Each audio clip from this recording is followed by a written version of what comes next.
All right. Uh, Good afternoon, everyone. My name is Eric Hauge. I'm Executive Director of Homeline, and we're joined today by Homeline's Managing Attorney and Hotline Director, Mike Vraw. And you're joining us on Wednesday, July 8th at 1:30 in the afternoon for another one of our weekly series of webinars on tenant landlord law issues during the COVID-19 pandemic. Um, Just a reminder about who we are, Homeline. We are a nonprofit organization. We serve the entire state of Minnesota. Our main program is a free and confidential hotline that any renter in the state can contact via phone or via email on our website and receive legal advice about their rental situation. And we advise folks in 4 languages: English, Spanish, Somali, and Hmong. And I'll let Mike talk about this a little bit more, but we have been doing these webinars since mid-April every week. And on our website, there's a COVID-19 tab at the top right where you can get basic information, general information about some of the issues that renters are facing during the pandemic, as well as links to future weeks registrations and all of the previous week's recordings.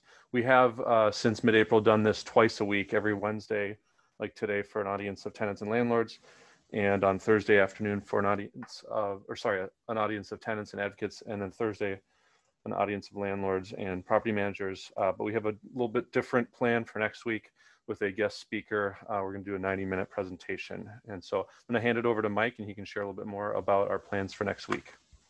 Thanks, Eric. And brief thank you to Samuel Spade, who stepped in last week and covered this task for both the Wednesday and Thursday sessions. I understand it went well, and thanks again to Sam for taking that on. Next week, we are going to have a special guest. I think the first time we've had a guest from outside of our office appearing in one of these webinars, referee Melissa Hotelling. She is the housing court referee, the lead housing court referee in Hennepin County. And she is going to be talking about the court's plans in the 4th District on how to reopen. Now, obviously, that will be one of those situations where it doesn't necessarily apply to the entire state. She's going to be talking about Hennepin County solely, but it will be indicative of how courts throughout the state are likely to be proceeding. Eric, I'm noticing somebody can't hear me. Can you hear me okay still? Yep, I think somebody's sending in chat that they're having audio issues. I'm hearing you fine. Hopefully Okay. Everybody else is. Okay. If not, I would suggest you exit and rejoin, and hopefully it'll be working. But I'm guessing since we only saw that from one person that everybody else is able to hear us. So that's good. If not, let us know. Anyhow, she's going to be talking about the courts reopening, how the logistics of things will work. And instead of asking her to appear twice on Wednesday and Thursday next week, we just set it up for one super session instead of a 60-minute session, which we normally do. It's going to be a 90-minute session, but we're going to invite tenants and landlords, social workers, property managers, the entire cast of people that are interested in these webinars generally to tune in Wednesday the 15th at 1:30 to 3 o'clock for a 90-minute presentation with referee Hotelling. I assume that we will have time for questions. I asked her to plan on speaking for a certain amount of time, and then she's going to let us ask what we wish to ask, which will be largely from you. Not for I can come up with questions for a housing court referee for hours. I'm not sure how many of them she'll answer. She might say she can answer some and she can't answer some, but I'd much rather have questions directly funneled through us from the people that are going to be watching, because this will be a rare opportunity for pretty much everybody to talk to the person in the state that probably will be dealing with more evictions than anyone else once the courts reopen, whenever that happens. So please tune in next Wednesday for a unique and hopefully really informationally valuable session with referee Melissa Hotelling.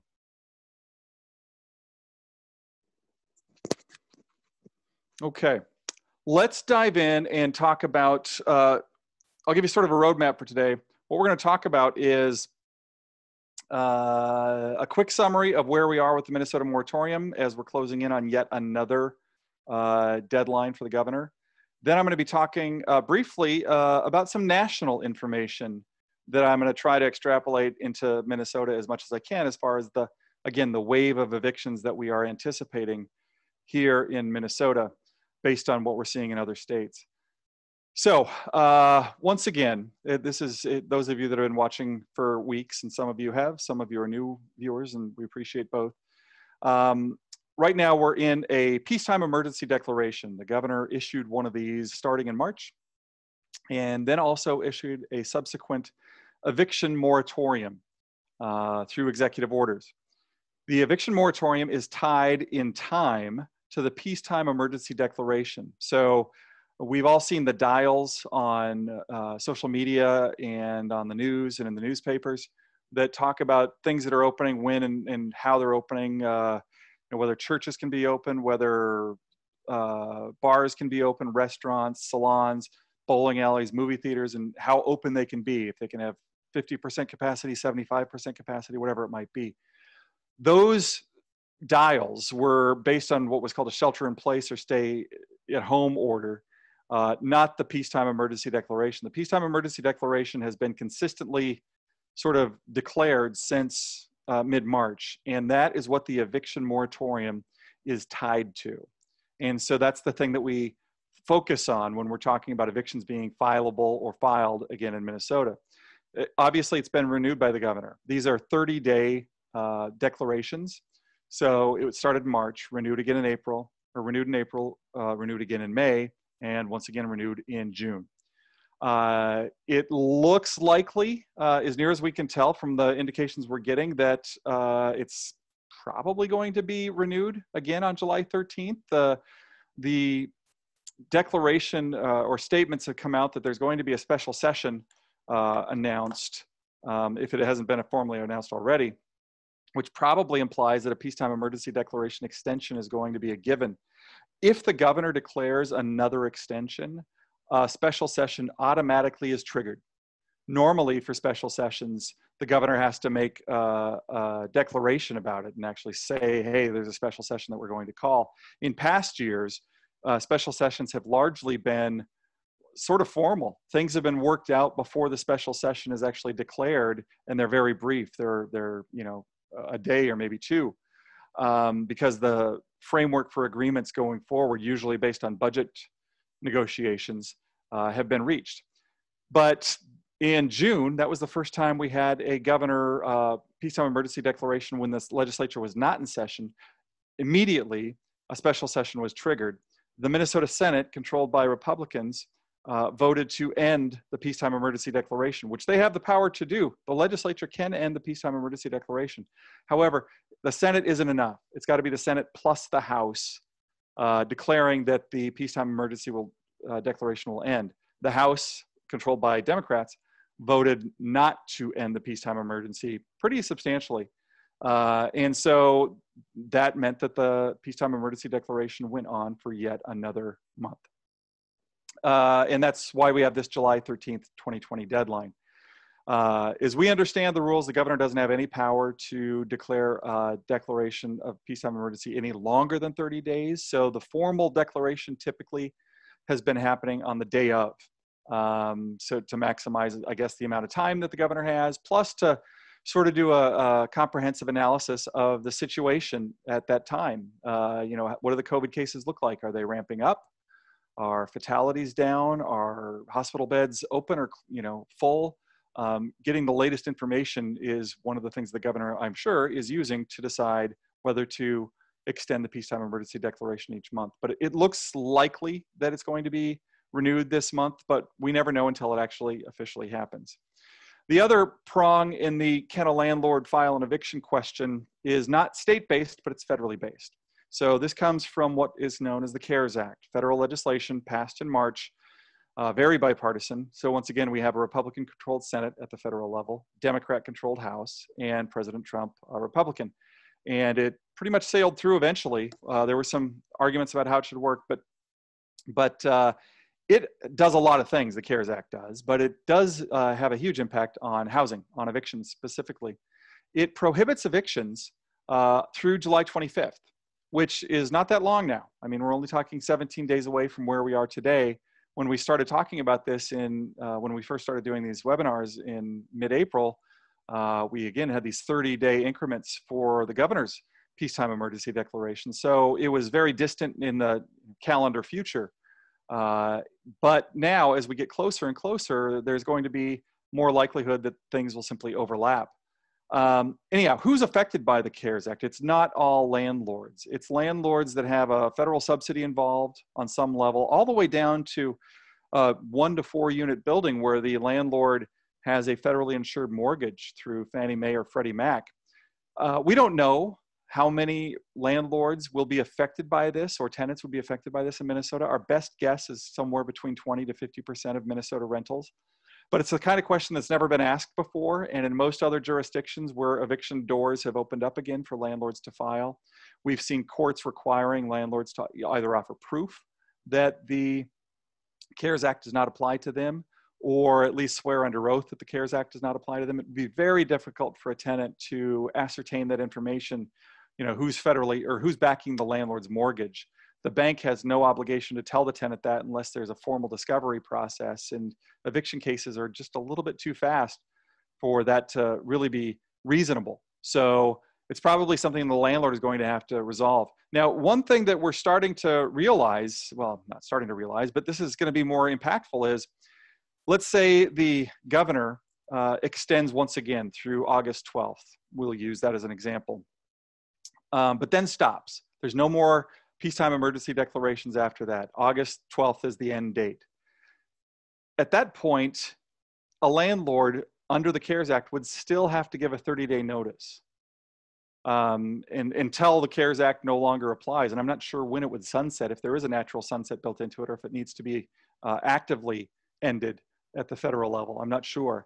But anyhow, it might still slow down when a landlord can actually go file the case itself. They might have to give that 30-day notice requirement under the CARES Act if they're covered by the CARES Act. So this is complicated stuff, and it gets more complicated, it seems, every week. Sometimes it gets less complicated, but that's honestly one of the reasons why we do this on a weekly basis, is because we want to make sure everybody understands how the rules are applying, how we think they're going to apply if they've never applied before, our best guesses based on all the information we can get. And if we're wrong one week, we'll tell you the next week, hey, we think we got it wrong, and we'll try to fix it going forward.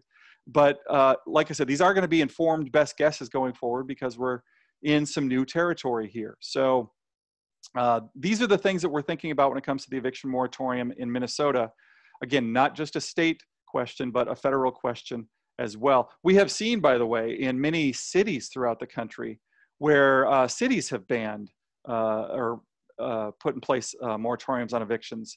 I haven't seen anything substantial happening yet because it's not required yet in Minnesota, but I suppose it's always a possibility as cities have taken on more of a role in enacting pro-tenant ordinances in the last couple of years, certainly in Minneapolis and St. Paul, but other cities as well. All right, Eric, if you could take us to the next slide.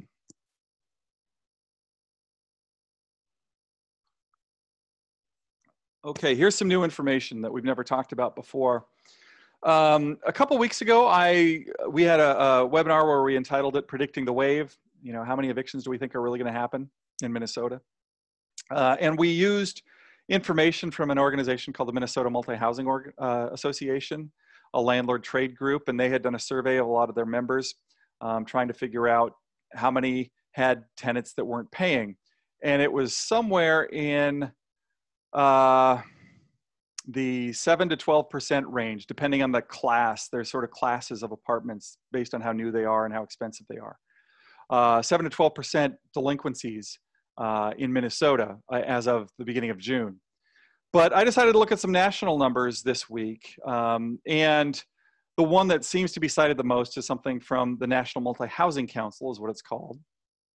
And as you can see, we look at June of 2019, June to 2020. There is a difference, right? It's almost a full percentage point difference on delinquencies. So almost 20% are delinquent as of June of this year. but it's under a 1% difference. And that was true in May and in April with the same kind of survey they put together. But when we look at July, we see that we're starting to see more happening, more delinquencies. Again, July of last year, not perfect for landlords, and when it came to collecting rent fully throughout the country, 79%. And this year, 77.5% is where we're at. So this is more than 2% difference. And our concern, like tenant advocates around the country, is that this number is going to keep separating from numbers from past years as well. Again, this is 11 million units surveyed, nowhere near all the tenants in the United States, but it's a substantial number.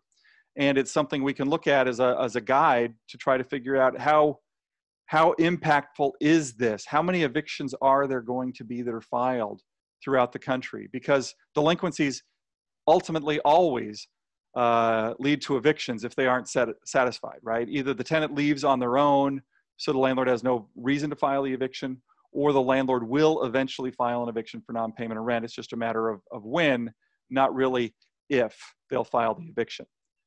Okay, Eric, take us to the next one, please. Okay, so this is something that was posted on Twitter today. Diane Yentl, who's the president and CEO of the National Low-Income Housing Coalition, just basically strung together a series, and I'm hoping that Eric will put up her thread on Twitter there. Yeah, it's not from, just a heads up though, it's not from today, it's from late June, so. Oh, I'm sorry, my mistake. Anyhow, here's what she was pointing to. She was just amassing information from several different news outlets around the country and around the world, actually, that were talking about American evictions and what people were expecting. And so I'm not giving you the site on each one of these because you'll find it on her thread pretty easily. You could just look for the headlines and the threads, but I looked at each of the articles in the thread and saw what they were talking about. And so here are a couple examples of places where they're either expecting the evictions to happen or the evictions have already started. And we're seeing exactly what the tsunami or wave or flood of evictions that we've been talking about, sort of theoreticizing about, is actually happening. So we'll start with Michigan, where they estimate that 75,000 evictions will be filed when the moratorium ends. Okay, 75,000 evictions. North Carolina has a 9,000 eviction case backlog. Tennessee, in one county alone, 9,000 eviction cases pending. Harris County, Texas, where Houston is, almost 2,200 eviction hearings scheduled. So this is real. This isn't just theoretical everywhere in the country. They've opened up eviction courts. Some states, the eviction courts never really closed, so we don't see a one-time flood happening in those states where the evictions were never stopped, although we will see a one-time flood when the CARES Act ends, because the CARES Act applies to every state in the country, just not every landlord in each state.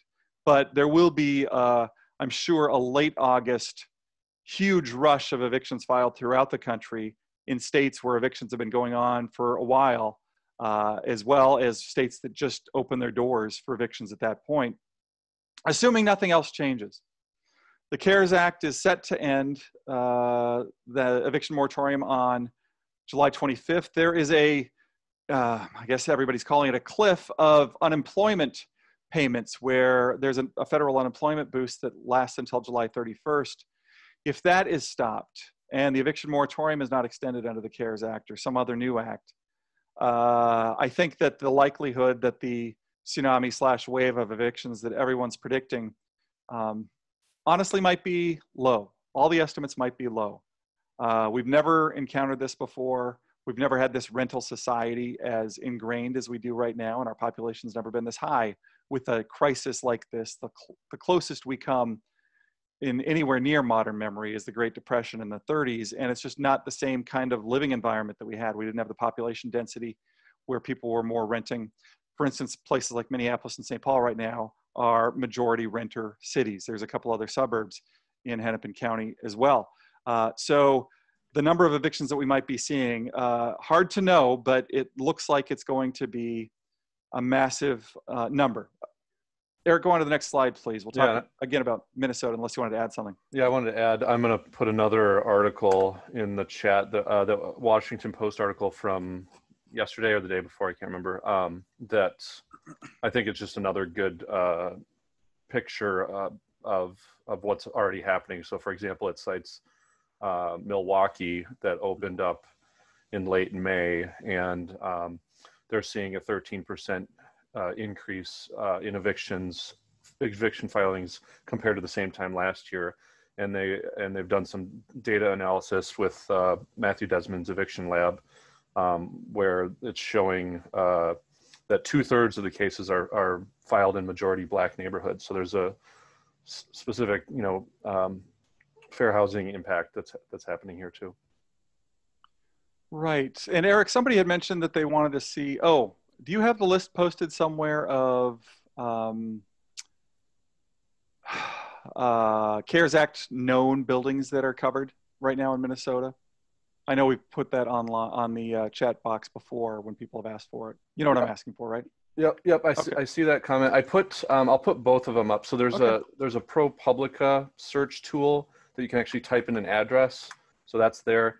And then there is an MLHC tool as well. I think, I don't know, I found that the ProPublica one is a little bit easier to use for specific addresses, but and just to be clear about what we're doing today, I've probably got another maybe 10 minutes of information at the most to talk about. And then we're going to be taking questions, many of which were actually submitted in advance. I think we had a handful of questions submitted in advance, and we've had 2 or 3 already come in. But if anybody has a question, we should have plenty of time to answer them. And we have stuck around extra time in the past if we needed to try to answer what we could for folks. So please feel free to submit whatever questions you might have, and we'll try to answer them. And we'll get to those in a second. But again, let's talk a little bit about Minnesota specific eviction questions. So when we were trying to put together sort of a baseline minimum guess to how many evictions that we're talking about, we used some data that we have. It's not like we made this data, this is from the state.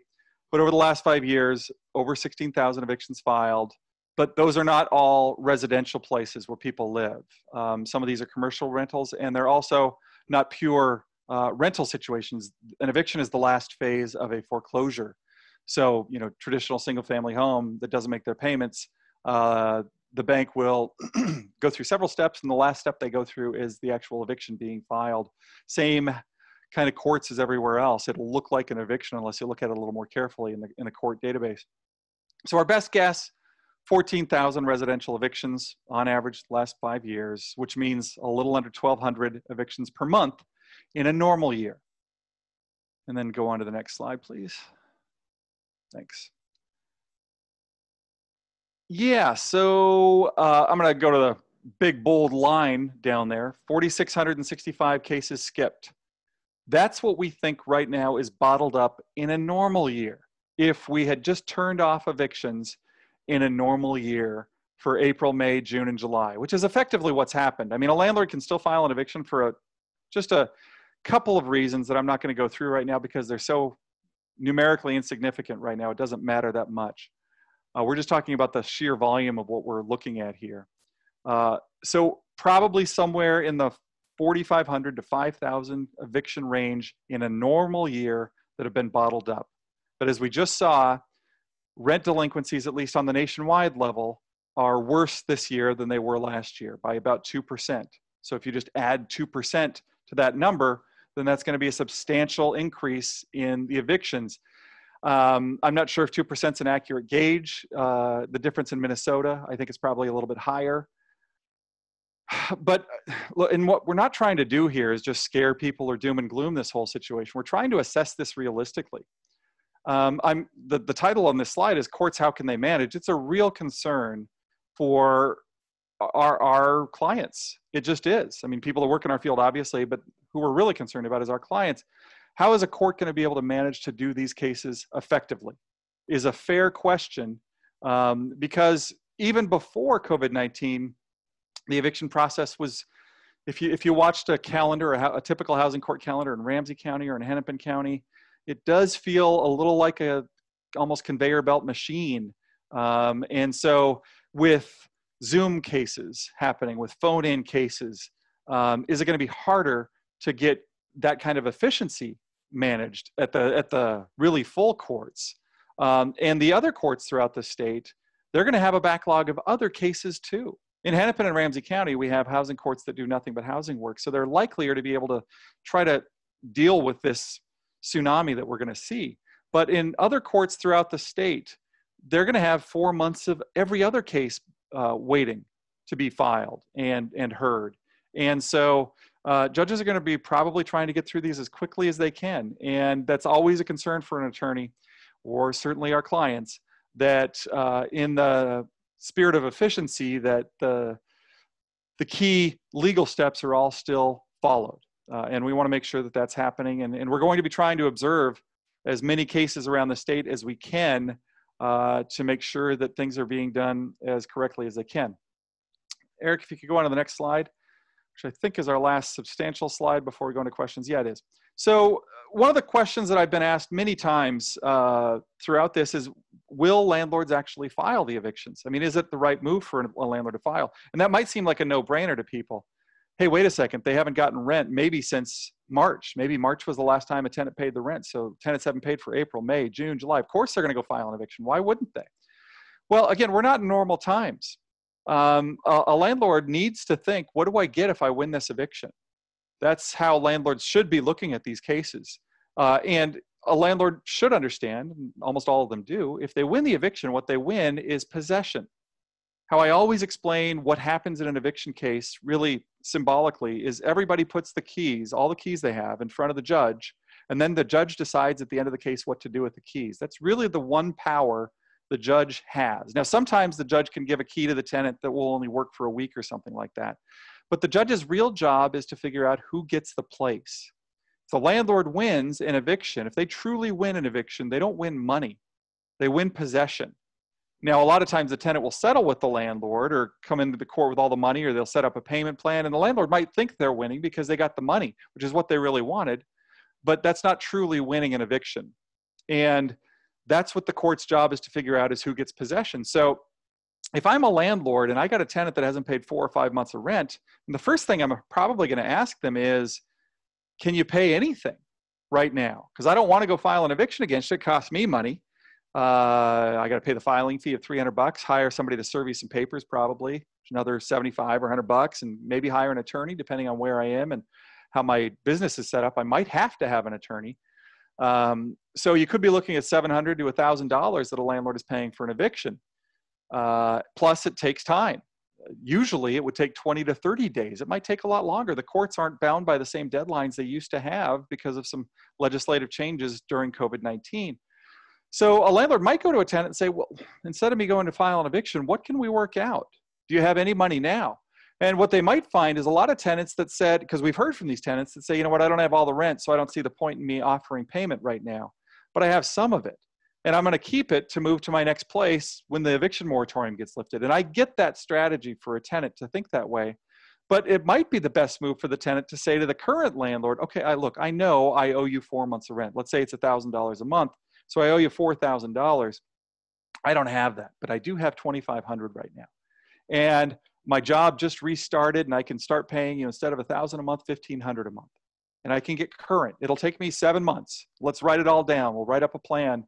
And if I live up to it, great. And if I don't, you can go file an eviction if I miss any of the payments. And they put that in the agreement. Those kind of deals are going to be worked out a lot because realistically, it's probably financially in the best interest of the landlord. Because if the tenant leaves, whether it's by just volunteering to go because they're nervous about having an eviction on the record, so they decide to leave, or if the landlord files the eviction and wins the case, the landlord knows, or at least should know, that their odds of getting money from that tenant aren't great. They might get it someday, maybe. I mean, they can take them to small claims court, get a judgment, turn it over to a collection agency, threaten the tenant's credit effectively. But that doesn't mean they're going to get it.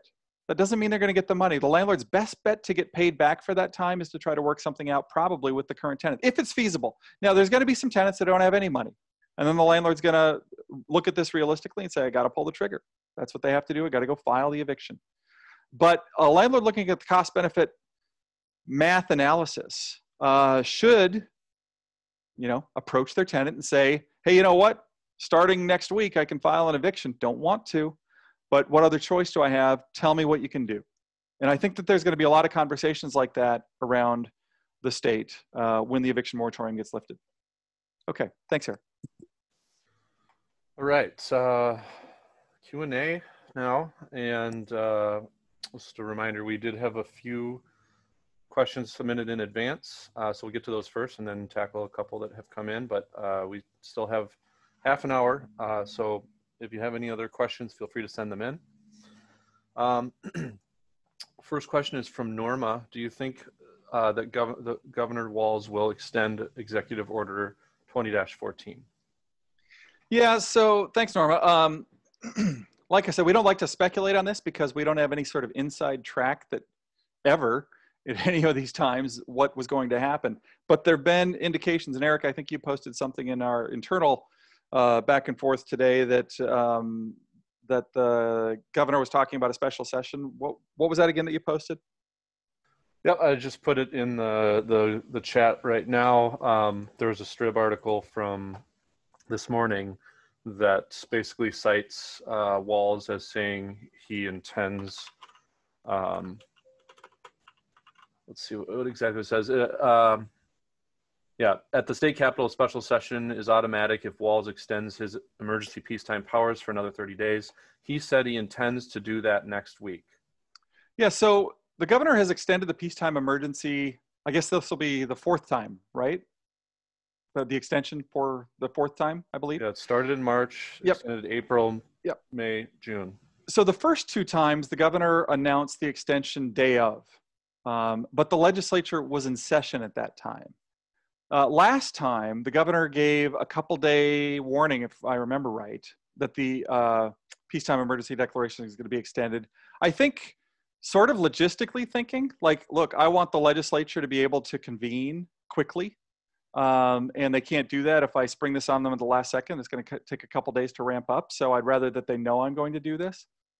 So I'm guessing that's why it's being announced earlier, both last month and this month. It sounds like it's being announced again. Once again, the eviction moratorium tied to the peacetime emergency declaration can be ended if the governor stops it or if the legislature stops it. So if the governor calls a special session, if the House and the Senate agree, they can end the peacetime emergency declaration and bypass the governor completely, and that executive order would effectively be nullified. So I guess, you know, in sort of what you're saying there too is Walz may have said and been quoted in the Strib today about, yeah, my intention is to extend it. He's calling a special session. He's going to draft up the paperwork to extend it. But then there still is always the question, is the House and are the Senate, what are they going to do? And there's always a chance a deal will be reached either before or day of, where you know, the governor and the leadership in the Senate and the House have effectively come up with a way to end everything, naming certain dates and things that happen. There's a lot of money that's being kicked around as far as what can be used for a variety of different purposes throughout the state. Some of it is federally waiting to be distributed, and some of it is state money. And so I imagine that would be part of a grand settlement agreement as well, if there is one. But this is really confusing if you've seen special sessions from past years, because we've had a lot of them over budget crises. I think every time there's been a special session in my time in Minnesota, which has only been since the mid-90s, the special session has effectively been agreed upon resolution before the special session was actually called. So it was more of a formality than anything else. Last month, there was no agreement. And so it ended fairly quickly without an agreement being in place, with every party involved, the Senate, the House, and the governor knowing, well, there could be another special session 30 days from now. So I guess we'll negotiate then.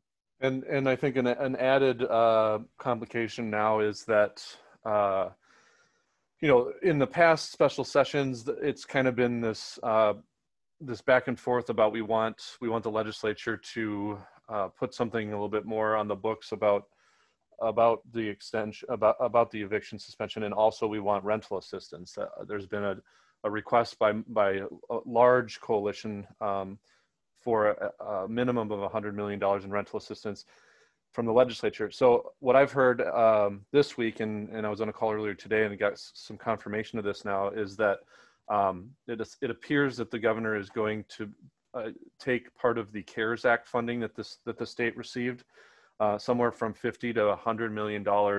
He's going to transfer that to the Minnesota Housing Finance Agency. That's the state department that oversees housing, primarily affordable housing development type stuff. And they are going to, there's on their board, they have an emergency board meeting tomorrow where they're going to be discussing and potentially approving some sort of program to put out that rental assistance. And it's supposed to be on a very quick timeline. They're going to be there's an RFP that'll go out for next week. And then it sounds like by the end of the month, the money will be kind of moving potentially. None of that's passed yet, but it is officially on public record now that they're moving forward on that.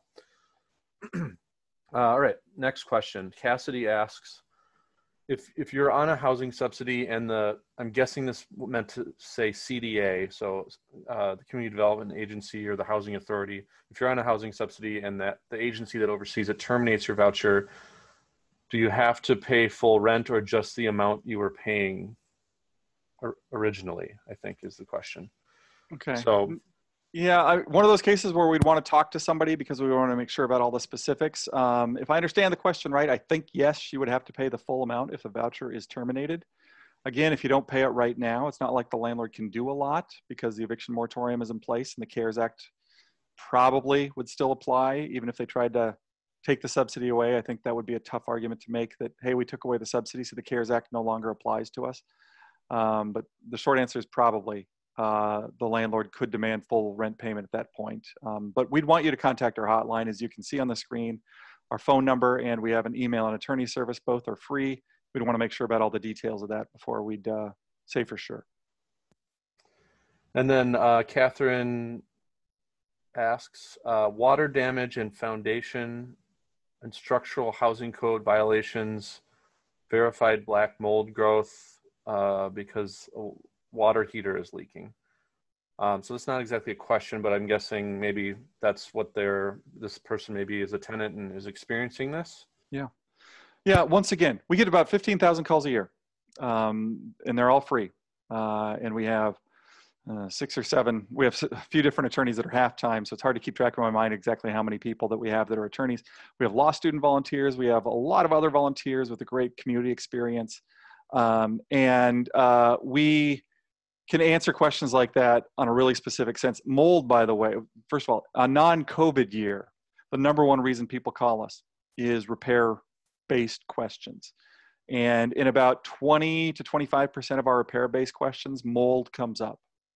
So it's something that we deal with a lot. But I'd want to know the details, probably want to see some photos as well. So I'd encourage you to email us or call us up with the specifics about your situation. We'll try to give you some targeted advice based on what you're going through there. And if you're not a tenant, if you're a service provider and you're working on behalf of a client, we can talk to you too. We just need authorization. So we ask those folks to call with the client. Or you can help, as the social service provider, you can help the tenant compose their own email and they can share it with you once they get the email back. There are attorney-client confidentiality issues, which is why we're talking about what we're talking about. It has to come from the client themselves, the authorization to discuss anything with a social work provider. All right. Charlie asks, does Homeline receive some type of notice when a tenant has an eviction filed on them? And if so, do you send out some sort of letter to the tenant? Okay, interesting question, Charlie. We don't get an automatic notice. Homeline does not get an automatic notice that an eviction has been filed on somebody. These are, however, public records. Evictions are public records. That's how landlords do their tenant screening, by the way, is they find evictions in the court database. There are, I don't know that it's a pejorative term to call somebody a data miner or a harvester, but that's what it is. They get this information and they use it for screening purposes.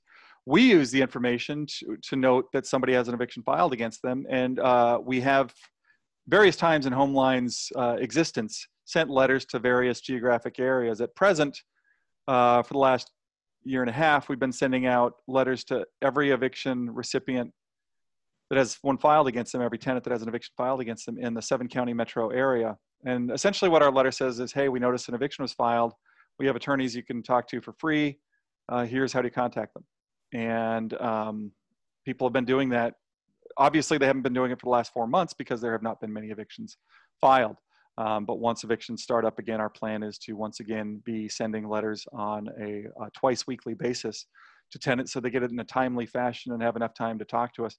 And what we try to do when a tenant calls us up with an eviction filed against them is try to figure out what's the reason for the eviction and what options the tenant has. We have dealt with tens of thousands of evictions over the years that we've been in existence. And most evictions are for non-payment of rent. Not a big surprise. It's actually well over 90% of evictions are filed for non-payment of rent. So one of the key things we do is we have a pretty good understanding of what landlords might say yes to when it comes to a payment plan agreement, or talk about resources the tenant might have available to them that they might not have known about. Not every tenant has ever heard of emergency assistance, for example. Or the tenant doesn't realize that once the eviction is filed, they might still be able to pay up in court and get to stay. This is a pretty daunting experience, especially for somebody who's never experienced the eviction system before. It happens fast. It looks all very official, and it is, and there's a lot at stake. And so what we're trying to do when we talk to those tenants that have an eviction filed against them is take away some of the uncertainty. So the tenant will understand if they have a chance to work something out, or if they have a legal defense that might actually have a shot at winning in court. And if not, if there's no legal defense, if there's no real likelihood of success of a payment agreement, well, then we'll be straight with tenants and tell them this is what's likely to happen, but here's the time frame you have, which is also really important for tenants going through this process to know, all right, do I need to go to court? What happens to me if I don't go to court? If I do go to court, what's the best I can do? Questions like that. And then, okay, say I lose at court, how much more time am I going to have after that? And we walk tenants through each of those steps. And although it's not always giving people the best news or great news, at least it's the honest assessment, and so people can plan their lives correctly going forward. But that's something we've been doing for, like I said, we used to do it, there was about a 15-year stretch where we sent it to Hennepin County renters with evictions, but this much more ambitious 7-county project started January of last year. Yeah, and last year we sent out over, I believe, 11,000 letters, again, to every eviction defendant in the 7-county metro area by identifying their information via the court records twice a week.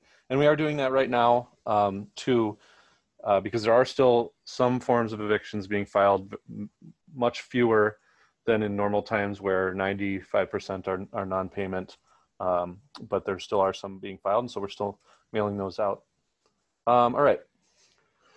Another question that came in, can a landlord evict a tenant who never paid the security deposit and first month's rent? This landlord let the tenant move in without paying all the necessary fees and is now threatening to evict. Is this type of eviction the same as non-payment of rent?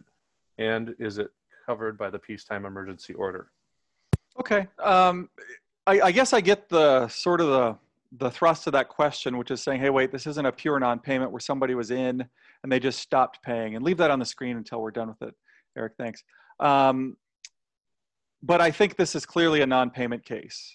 I don't think that it would be exempt somehow. By the way, it's not just non-payment of rent cases that are stopped right now. It's any what we call material breach of the lease as well, along with what's called holding over, where a tenant was supposed to leave by a certain time, like they were supposed to leave by June 30th and they didn't go.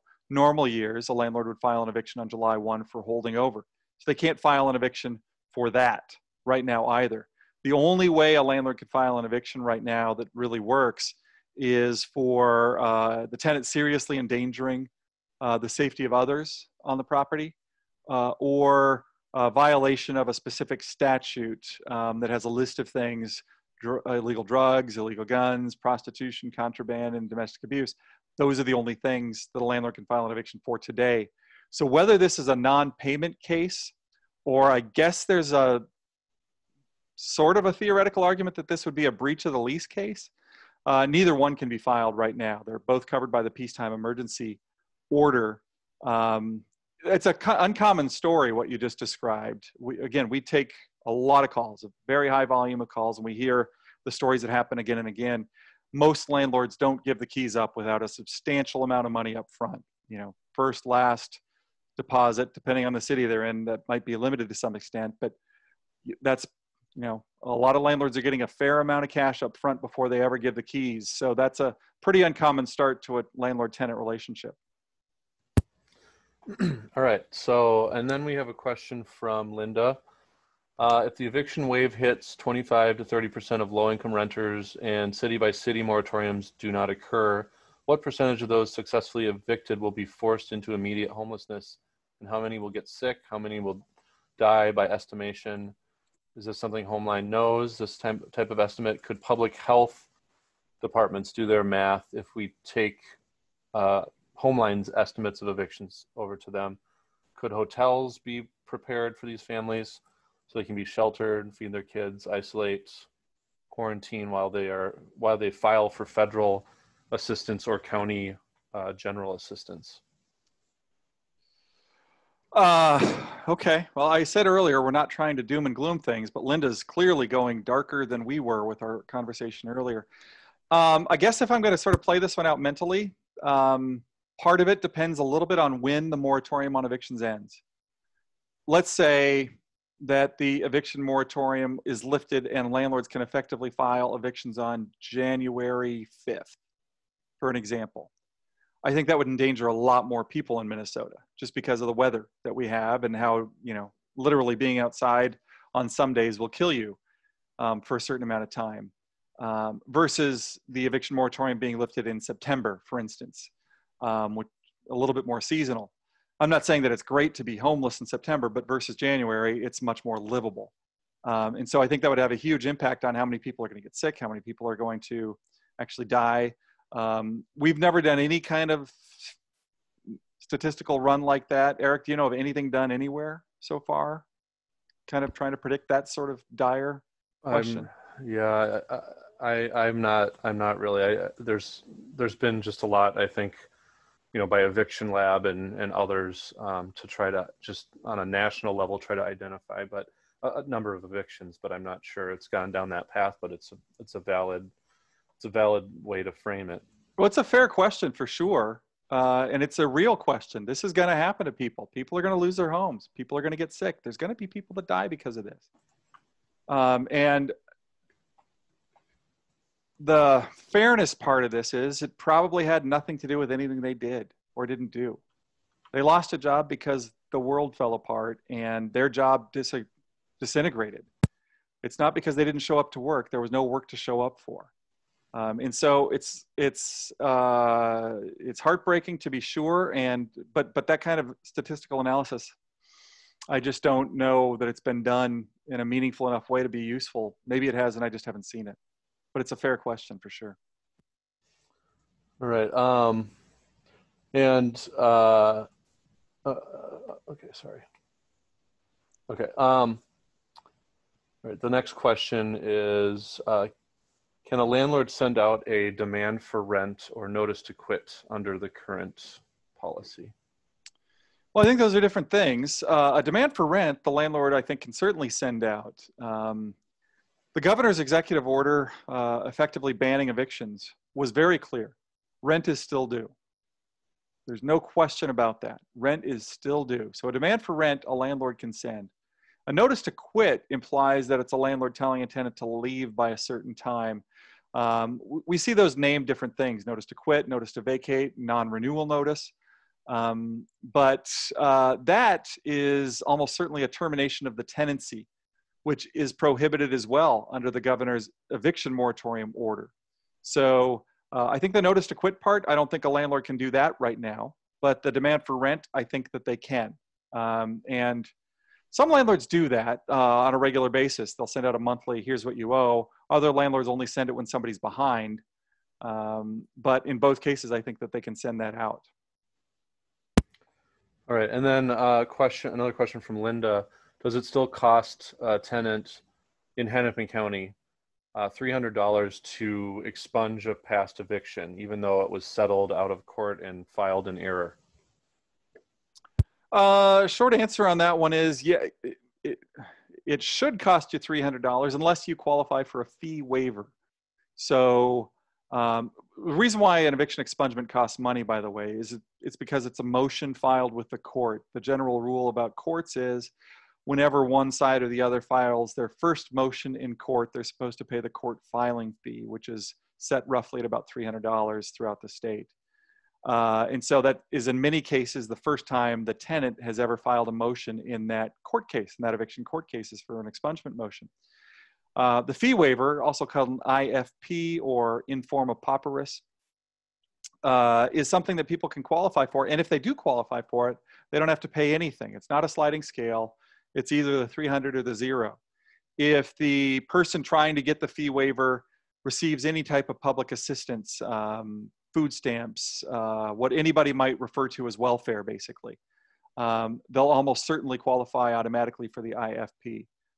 They can also qualify by showing what their actual income is. So they can use tax returns from last year, or maybe they could use their proof of unemployment payments right now, depending on the dollar number that you're getting. Somebody that's working full-time might not qualify for an IFP. It's normally people, if it's just one person, but it's something to look into on an expungement motion to be sure. If you'd have to pay the $300 filing fee.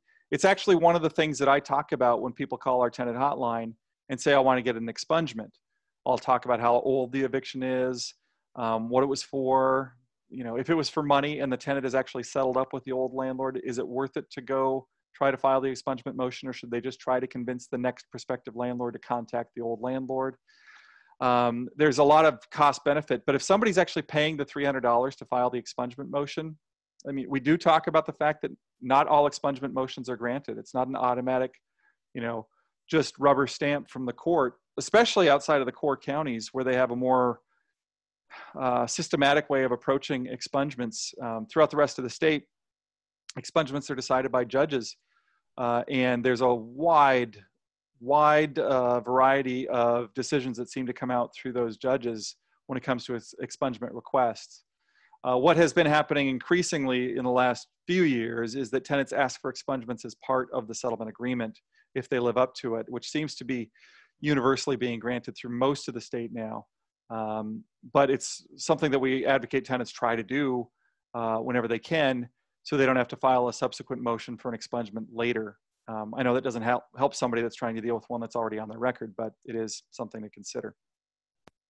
Yeah, and I'll add, you know, expungements actually, I think in most areas are still moving ahead. And Linda was asking specifically about Hennepin County, so I think you're able to move ahead with those right now. And I'll also point out that in Hennepin, I think both Legal Aid and VL Voluntary Lawyers Network have like a clinic. It might be, I think it's on pause right now because of the pandemic, but there are resources to get assistance to expunge. Yeah, the expungement question actually is one of those areas where we will frequently refer people to those agencies because they do so much volume when it comes to expungement. So they really are more expert than we are. We have a decent understanding of it, but they really are the aces at it. Yeah. Not seeing any other questions right now. I wanted to share one other thing that because I was reminded of it when somebody asked about, do we send letters out to tenants facing eviction? And the answer to that was yes. We actually have added in the past week or two an additional enclosure in the with the letter that we send out. And the webinar doesn't let me attach that here, and I don't have it digitally yet, but I'm going to add it to our website in our COVID related section, because it's a breakdown basically of county by county in the 7-county metro area where you can, where you should go for rental assistance, emergency assistance, whether that's 211, specific resources for veterans, or county by county. And in particular, I'll put in the chat right now, Hennepin County, the information about where you can go in Hennepin County, and then Ramsey County as well. I'll put it in the chat. And then before we wrap up and talk about next week again, it looks like Linda sent another question about the St. Paul tenant protections. Could we describe the proposal the package, yes. So the city of St. Paul City Council has for months now, and actually I think years, they've been considering and doing community engagement around around issues that renters have been facing, and for the past few months have been debating a proposal which actually goes to, I think, a final vote today at 3:30, virtually over Skype they have in St. Paul. And the proposals in the St. Paul ordinance are as follows. One is just sort of a basic requirement that basic tenant landlord legal information is provided to tenants in St. Paul when they move in, I believe is how it's set up. The other things that the St. Paul ordinance does is it's very similar in scope to Minneapolis's recently enacted, and it started to be enforced in June, ordinances around limiting security deposits and to approximately 1 month's rent with a couple of small exceptions, and then also regulating the tenant screening process and what sort of look back you can do in terms of criminal history, rental history, income levels, credit history, etc. And then there's also a provision in the ordinance that provides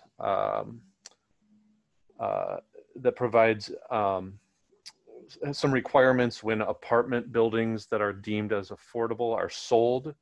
There has to be a notice given to tenants, and they basically can't be removed from the unit, evicted, or given notice to vacate for a specific amount of time to sort of stabilize when there's apartment sales.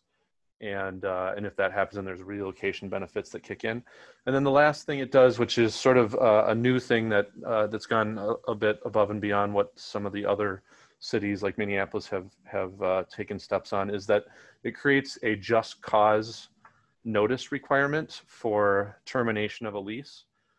So effectively what that means is that in Minnesota, we're a no cause, no eviction or termination state. Your lease can effectively be non-renewed, or you can be given a notice to vacate. Let's say you're on a 30-day, month-to-month lease.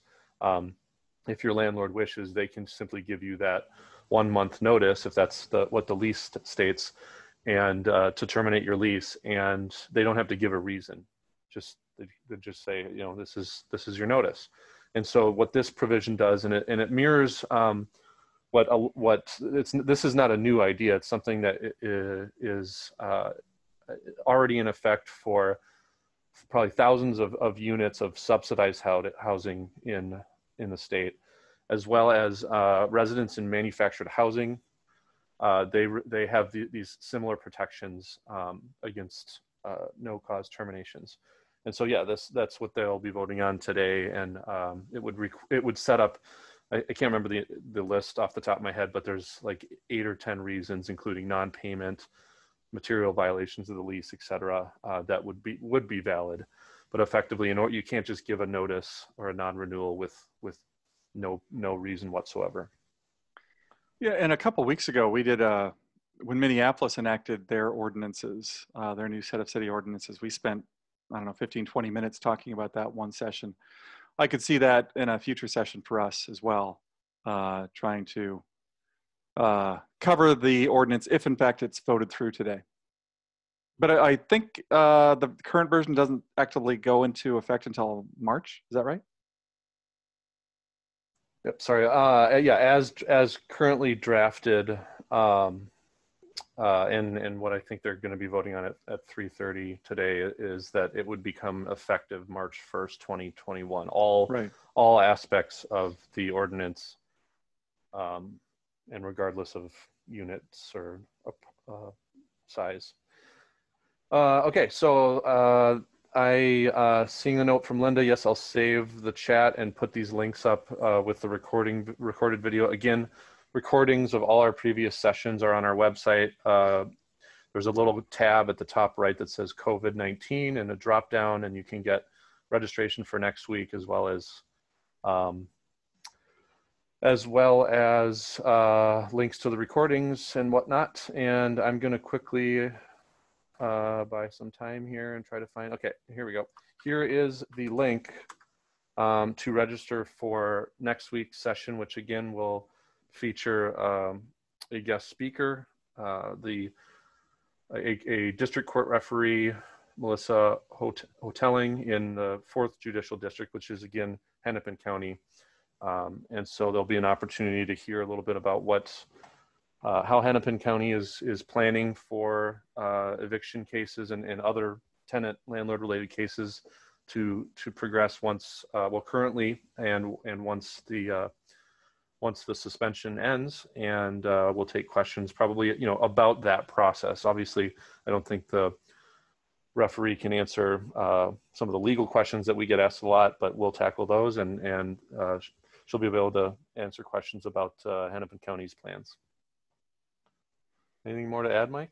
No, I am very much so looking forward to next week's presentation, and I hope everybody is willing and able to pop in to hear what the referee has to say. I think it'll be very interesting. And I saw one question just popped up. If my landlord had us renew our yearly lease in June and small rent increase, we signed it not knowing they could terminate during COVID. Can we get out of our lease now? Short answer is I would say no, but I'd want to see all the paperwork to be sure about that. I think that you're locked into a lease that you signed. I don't think you get out of it because you signed it during COVID. But I'd want to see all the documents to figure that out. So email an attorney, use that service again from Homeline, or call our pre-tenant hotline and we'll try to get a thorough answer for you. All right, well, with that, we will end the session, and thank you all again for joining us, and hope to have you join us next week. Thank you. Bye.